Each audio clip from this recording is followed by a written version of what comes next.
Jason, access reviews is something that all companies do. It's confusing, and usually people stay a little bit more liberal than they do stringent. Isn't that the case? That's absolutely true, David. And that it's a key part of anyone's identity security program to ask these questions, but it's awfully hard for the business users to know what the right answer is. I know that I myself have been subjected to these in the past, and my company asks me to certify or recertify. It's very easy to just start saying yes, yes, yes, and then companies really aren't any more secure. Nobody sort of understands the reason you do it is to limit people's access, because the more then, I don't need to tell you, but we get a host of problems as a result of that. When we talk to our customers at Veza, everybody says that they believe in the principle of least privilege. But if you ask them a follow-up question, do you achieve least privilege? Nobody thinks that they even come close. It's not really the fault of companies, because the tools that they have for this were conceived in a different era. And across all of these things, the RBAC models are very complicated.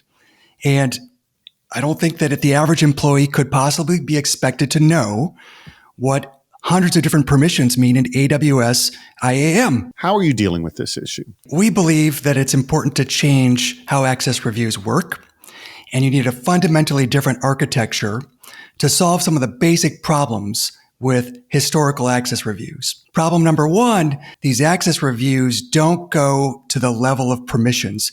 They skate at a higher altitude of users into groups and roles, but they don't see the permissions. And the truth is, if we want to know if David's access to a Snowflake table is okay, we have to be able to see to that permission. The other problem is that access reviews have traditionally been done on a periodic basis because they're painful, and people do the batch maybe once a quarter. But 90 days is a long time. So at Veza, we try to make this a continuous process. Every time there's a change, we're checking to make sure that that's compliant with your policies, and that that's the time to make the right decision. There's one more problem with access reviews, which is that historically they're very incomplete. They usually are not connected to all the systems you have, especially the modern systems like SaaS apps and cloud infrastructure. But they also typically exclude all of the service accounts and machine identities.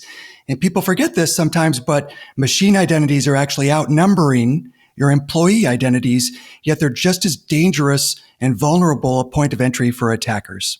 This is something that cannot be solved overnight. It is a process. It's, I suppose, like weeding a garden, because you have thousands of requests for access every week.